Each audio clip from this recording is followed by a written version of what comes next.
everybody, welcome back. We are here for chapter 12, part 2 of 3, I think. So recapping, we know now that Jamie has leukemia and that it doesn't look like there's a whole lot of time left for her. And even as we read in the last time, she's kind of deteriorating slowly. And maybe she'll get better. We don't know yet. But let's go ahead and jump in and pick up where we left off.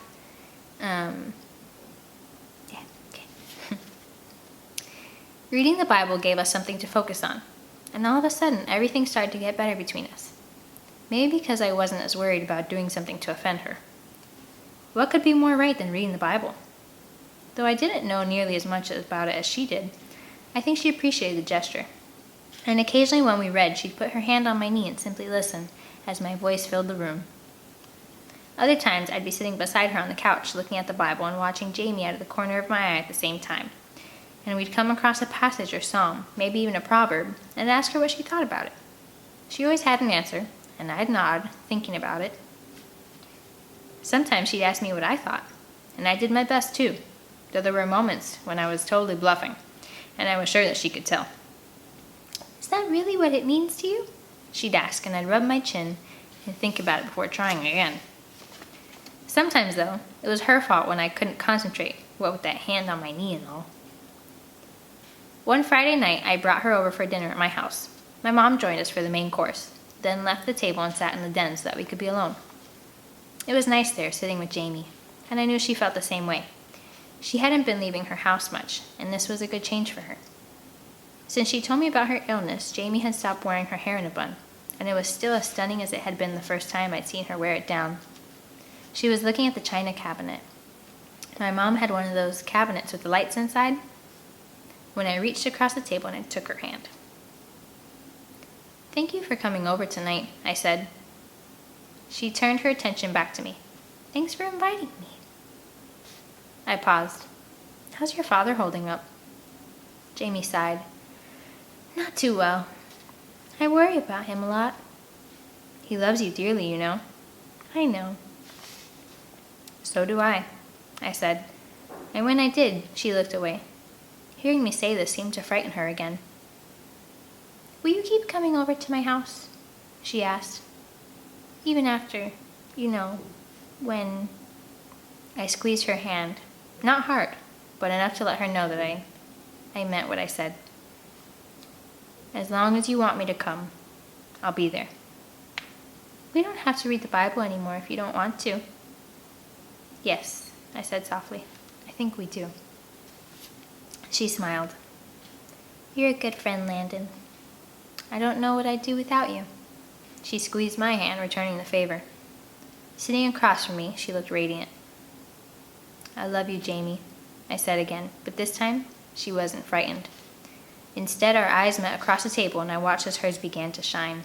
She sighed and looked away, running her hand through her hair, then turned to me again. I kissed her hand, smiling in return. "I love you too," she finally whispered. They were the words I'd been praying to hear. I don't know if Jamie told Hegbert about her feelings for me, but I somehow doubted it because his routine hadn't changed at all. It was his habit to leave the house whenever I came over after school, and this continued. I would knock at the door and listen as Hegbert explained to Jamie that he would be leaving and would be back in a couple of hours. "Okay, Daddy," I always heard her say. Then I would wait for Hegbert to open the door. Once he let me in, he would open the hallway closet and silently pull out his coat and hat, buttoning the coat all the way up before he left the house. His coat was old-fashioned, black and long, like a trench coat without zippers, the kind that was fashionable earlier this century. He seldom spoke directly to me, even after he learned that Jamie and I had begun to read the Bible together. Though he still didn't like me in the house if he wasn't there, he nonetheless allowed me to come in. I knew that part of the reason had to do with the fact that he didn't want Jamie to get chilled by sitting on the porch, and the only other alternative was to wait in the house while I was there. But I think Hegbert needed some time alone too, and that was the real reason for the change. He didn't talk to me about the rules of the house. I could see them in his eyes for the first time. He'd said I could stay. I was allowed to stay in the living room. That was all. Jamie was still moving around fairly well, though the winter was miserable. A cold streak blew in during the last part of January that lasted 9 days, followed by 3 straight days of drenching rain. Jamie had no interest in leaving the house in such weather, though after Egbert had gone, she and I might stand on the porch for a couple minutes just to breathe the fresh sea air. Whenever we did this, I found myself worrying about her. While we read the Bible, people would knock at the door at least 3 times every day. People were always dropping by, some with food, others just to say hello. Even Eric and Margaret came over, and though Jamie wasn't allowed to let them in, she did so anyway, and we sat in the living room and talked a little, both of them unable to meet her gaze. They were both nervous, and it took them a couple minutes to finally get to the point. Eric had come to apologize, he said. And he said that he couldn't imagine why all this had happened to her of all people. He also had something for her. And he set an envelope on the table, his hand shaking. His voice was choked up as he spoke, the words ringing with the most heartfelt emotion I'd ever heard from him. "You've got the biggest heart of anyone I have ever met," he said to Jamie, his voice cracking. "And even though I took it for granted, I wasn't always nice to you. I wanted to let you know how I feel. I've never been more sorry about anything in my life." He paused and swiped at the corner of his eye. "You're the best person I'll probably ever know." He was fighting back his tears and sniffling. Margaret had already given in to hers and sat weeping on the couch, unable to speak. When Eric had finished, Jamie wiped tears from her cheeks, stood slowly, and smiled, opening her arms in what could only be called a gesture of forgiveness. Eric went to her willingly, finally beginning to cry openly as she gently caressed his hair, murmuring to him. The two of them held each other for a long time as Eric sobbed until he was too exhausted to cry anymore. Then it was Margaret's turn, and she and Jamie did the exact same thing. When Eric and Margaret were ready to leave, they pulled on their jackets and looked at Jamie one more time, as if to remember her forever. I had no doubt that they wanted to think of her as she looked right then. In my mind, she was beautiful, and I know they felt the same way. "Hang in there," Eric said on his way out the door. "I'll be praying for you, and so will everybody else." Then he looked towards me, reached out, and patted me on the shoulder. "You too," he said, his eyes red. As I watched them leave, I knew I'd never been prouder of either of them. Later, we opened the envelope. We learned what Eric had done. Without telling us, he'd collected over $400 for the orphanage. I waited for the miracle. It hadn't come. In early February, the pills Jamie was taking were increased to help offset the heightened pain she was feeling. The higher dosages made her dizzy, and twice she fell when walking to the bathroom, one time hitting her head against the washbin. Afterwards, she insisted that doctors cut back her medicine, and with reluctance, they did. Though she was able to walk normally, the pain she was feeling intensified, and sometimes even raising her arm made her grimace. Leukemia is a disease of the blood, one that runs its course throughout a person's body. There was literally no escaping from it, as long as her heart kept beating. But the disease weakened the rest of her body as well, preying on her muscles, making even simple things more difficult. In the first week of February, she lost 6 pounds, and soon walking became difficult for her, unless it was only for a short distance. That was, of course, if she could put up with the pain, which, in time, she couldn't. She went back on the pills again, accepting the dizziness in place of pain. Still, we read the Bible. Whenever I visited Jamie, I would find her on the couch with the Bible already opened, and I knew that eventually her father would have to carry her there if we wanted to continue. Though she never said anything to me about it, we both knew exactly what it meant. I was running out of time, and my heart was still telling me that there was something more I could do. On February 14th, Valentine's Day, Jamie picked out a passage from Corinthians that meant a lot to her. She told me that if she'd ever had the chance, it was the passage she'd want read at her wedding. This is what it said. "Love is always patient and kind. It is never jealous. Love is never boastful or conceited. It is never rude or selfish. It does not take offense, and it is not resentful. Love takes no pleasure in other people's sins, but delights in the truth. It is always ready to excuse to trust, to hope, and to endure whatever comes. Jamie was the truest essence of that very description. 3 days later, when the temperature slightly warmed, I showed her something wonderful, something I doubted she'd ever seen before, something I knew she would want to see. Eastern North Carolina is a beautiful and special part of the country, blessed with temperate weather and, for the most part, wonderful geography. Nowhere is this more evident than Bogue Banks, an island right off the coast near the place we grew up.